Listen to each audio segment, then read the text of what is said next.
Assalamu alaikum. Welcome back from the ad break. You're still watching Prime Live. Now, up next, we have an interview with Fatima Seedat, and we will be talking about, the protection of matriculants in terms of mental health and it being a metric and finding support for them. And we did mention previously that Fatima is also a development manager at SADAG, and she will be unpacking the initiatives and sharing advice for parents and teachers alike. Assalamu alaikum, Fatima. Jazakallah so much for joining us on Prime Life, and welcome. Walaikum salam and shukran for having us on air again. It's such a pleasure to be here today. Jazakallah so much. It's definitely an honor to host you. Now, can you please walk us through the thought process behind the different initiatives SADAG will be offering and how they intended to help matriculants in unique ways? So, SADAG often supports different people during different times, and we do have different campaigns going out throughout the year. And what we've done is for matric exams, because we see uh, added reach out by learners and students for help or support, or they feel really anxious around this time, which is a really anxious time. It's understandable. So, what we do is we do support them. We make sure that they are able to receive the proper help, support, and also resources on how to cope with this stressful time. And through the campaign, we are doing awareness through social media. We're doing weekly TikTok lives, which we changed a bit from last year's weekly support groups. We figured that through TikTok, we might reach more learners. So that's why we're using a platform where they all are available and they are constantly on. So we just thought, yes, we want to do this campaign on TikTok.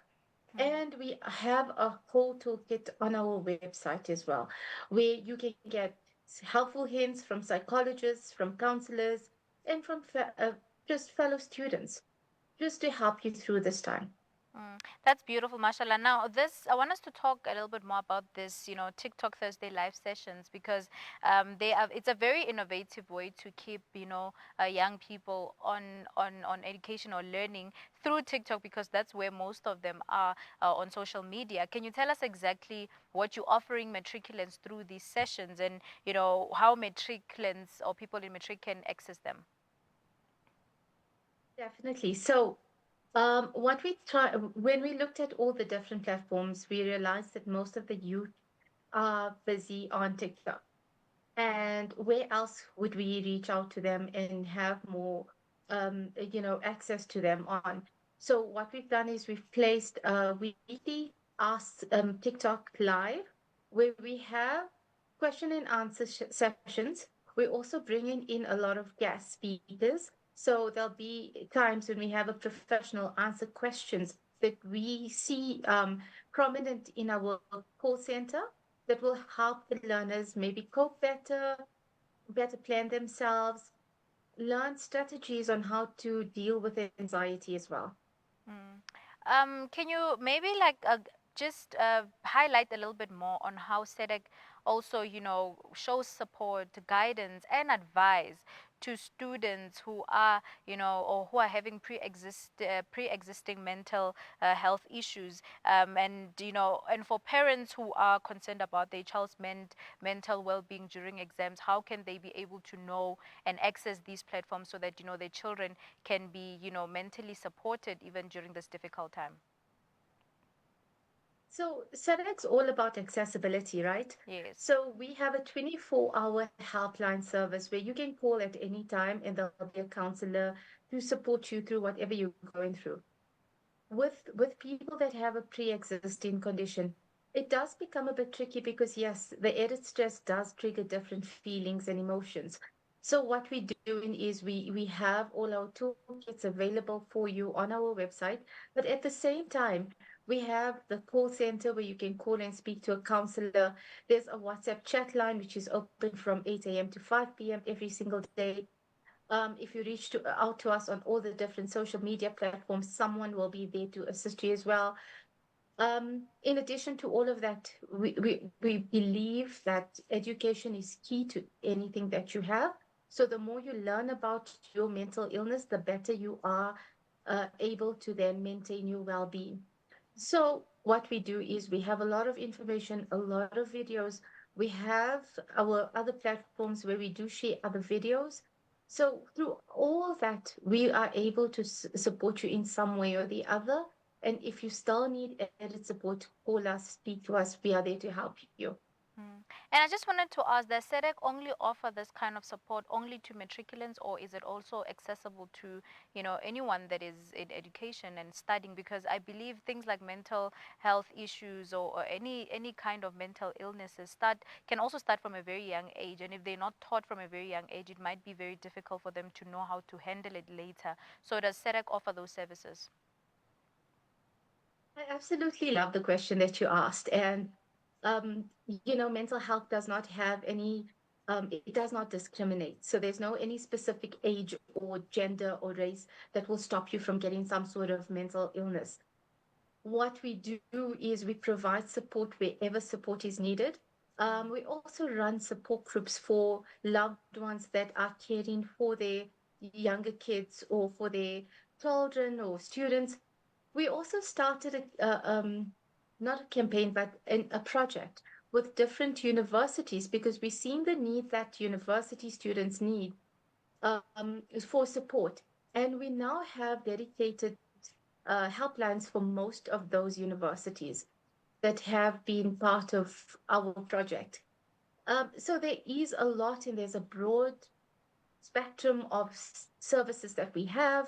We also have a lot of resources for you. So if you require a psychologist, a psychiatrist, or even just an educational psychologist to attend to your child and assess your child, we have all of that resources available for you, and we'll help you find something that is close to you that you are able to then afford and go and seek help. Hmm.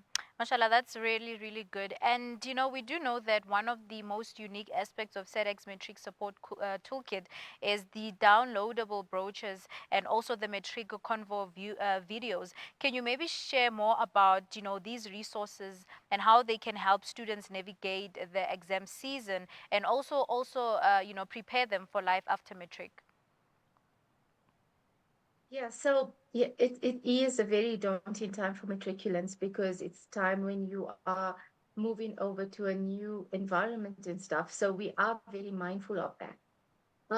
For matrics, what we have is all the different types of brochures. So we have depression, anxiety. We have a lot of self-help tips. So if you are experiencing depression or you feel like you're a bit depressed, in the back of the brochure, there's helpful hints on how to take care of yourself, but there's also helpful hints for parents to help take care of their children as well. So it works both ways. With the videos, they're very helpful. It's people that are almost the age of a matriculant sharing helpful hints from their experiences. So it does become very helpful for you to watch those videos. We also have psychologists and psychiatrists that have shared their um, videos as their input and their insight on how to maintain a good mental health and well-being during the time of exams. Hmm. And let's speak about, because when it comes to matriculants, parents, caregivers, teachers also go through the pressure with them, because if you are living with a child that's under pressure and they're stressed, you as a parent tend to worry, and sometimes you do not know how to be there for their child. Do you have any resources or any advice that SADAG offers to caregivers, parents, and teachers also during the exam season? Resources are there, so we possibly will be hosting a lot of live conversations on our platforms later in the next month. So that would be helpful for you when it comes to learning how to support your child better. We also have a lot of resources on our website, so do visit them. They have a lot of information there. But from my side, to give advice, I think one of the most important things is be supportive. Don't pressurize your child. I think we often focus, and I know this is very difficult, we focus on the grades and the results that they bring, but we never ever focus on the efforts that they make to write these exams. So from just moving your thought patterns and the way you communicate with your child, I think reassurance that your child is worth more than just grades is important, because we need to realize that our children, some of them may be more academically inclined, some of them are more creative, some of them have, a bit more difficulty in concentrating. So we need to know our children well and then support them as per what they are able to provide, to sort of produce in their results. The second thing is create a calm environment. I think it's so important to keep a routine. So don't force your child to stay up until late hours in the night studying. Or if they find it comfortable to study at certain hours, do not change that. Keep a nice routine, but at the same time, make sure that they are sleeping well, eating well, and keeping hydrated and taking adequate breaks. So the rule of thumb is studying for 45 minutes, having a 15-minute break, because your brain can only concentrate for a specific period of time. When that period is over, you're not absorbing enough information as per what you were earlier. So make sure that you do get the breaks that you need. Also, it becomes, I think, from a lot of learners and interacting with them over years, a lot of them always complain that I'll be studying and then I still get asked about the studying. So when you're having your conversations with them, try to have more light-hearted conversations, some casual small talk, just so that they can also switch off from what they are studying for, so that they have a break, they can have a breather, and then go back and study again. I think the most important thing also is uh, have some sort of healthy coping within the family unit. So if you are stressing openly, automatically it transfers onto the child. So try and have some sort of calmness, balance, and self-care habits, not only implementing them for your child, but for yourself as well. Because yes, it is a stressful time, and you also need some sort of support, and you also need to learn, like sometimes just, to keep calm and make sure that your child is also being supported. So yes, I think that's the most important things that I can share at this moment. Mm. Thank you so much for sharing that with us. Now, what does mental health awareness look like, outside of the exam season? Because I don't think it's something that we should only highly focus on only during exam season, because there are other contributing factors to mental health outside of that. And I think it's also important for us to talk about it. Yes, I love this question that you have. I think from our side at SADAG, we always say every day is a mental health day, and making sure that we constantly monitor ourselves. Because sometimes, yes, matric exams can be stressful, can increase your anxiety levels, but it's not always, it sort of sometimes doesn't go away, right? So we need to monitor ourselves. So starting to create a safe space for those conversations of not feeling well. So making sure that yes, you can have a talk with your child when you see that they are struggling a bit, or even before, after the exams. Making sure also that, your lifestyle is adapted so that you make sure the child's eating well, sleeping well, being supported well, keeping to some sort of routine, which is really important. Um, at the same time, also, when we need to be more like educated ourselves more about mental health and all the different disorders, because for me, when I speak about mental illness, I always say there's two markers that will give you an indication that your child may be struggling, or your partner or whoever is with you is maybe struggling. The one is functionality levels, the second is behavioral patterns. If your person's behavior changes in some drastic way or form, like their sleeping patterns change, eating patterns change, their moods are a bit not as they were before, either because they were always happy, outgoing, etc., and now they are just trying to isolate and stay at home. Those type of behavioral patterns, if those change, and then the functionality ones where they struggle to get by their day-to-day activities, they struggle to get out of bed, they struggle to complete tasks. If you see those type of patterns changing within your child, yeah, or whoever you may be around with, ensure that you start having that important conversation, speaking about how you care for them, how you want to assist them, and how concerned you are about them, which is also important. And then maybe helping them with tools of where to get help and encouraging help seeking behavior is really important. So those are the types of things that we always try and encourage people to do. At the same time, SEDEX always doing awareness days, awareness campaigns. We share so much of information every single day of the year. Go and check us out on social media or on our website and learn more about different mental illnesses. Hmm. That's really, really great. And as in closing, what advice would you give to the matriculants of 2025 when it comes to mental health, and the advice that will let them know that this the whole topic about mental health goes beyond metric. Even in your daily lives, after you're still trying to figure out life after metric, can get very stressful, and there's so many. I mean, real life begins after that. What advice would you give to them in terms of navigating and ensuring that they are always looking after their mental health? Most definitely. So mental health again can impact mental illness can impact you at any time.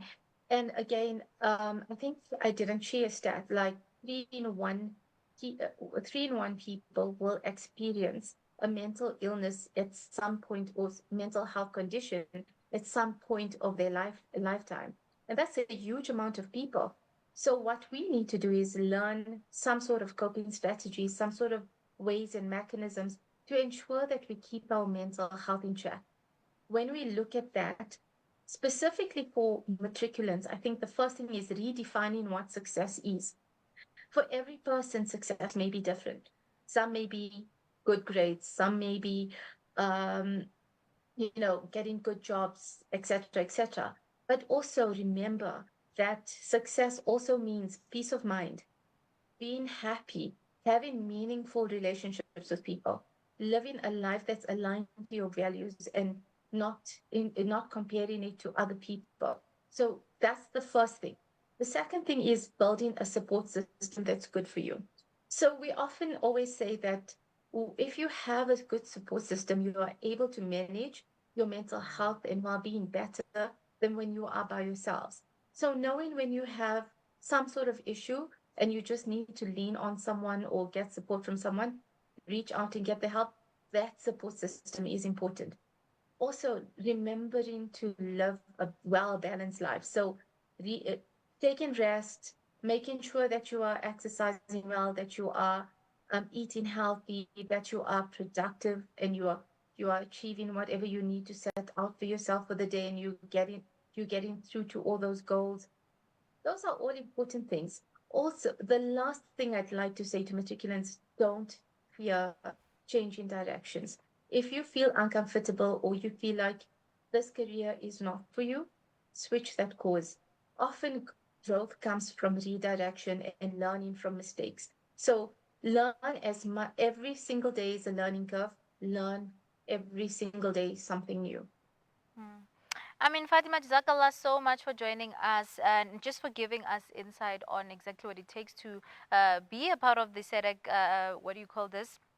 Foundation, but most importantly, just giving advice to matriculants and making sure that parents, caregivers, and even matriculants themselves are able to prioritize their mental health, and they know how to navigate everything that comes around this important topic. So, jazakallah so much for your time. Shukran for having me. You are welcome. Viewers at home, that was Fatima Seedat, who is the development manager at SADAG, and we were just talking about a very vital, very important conversation, which is mental health amongst matriculants. And I hope this helped you feeling inspired so that you can be able to be, prioritizing your mental health and an understanding that it is something that you need to look after, not just during matric or as a student, but also beyond and life after matric. But without wasting any time, let's go to a quick break. We will see you shortly.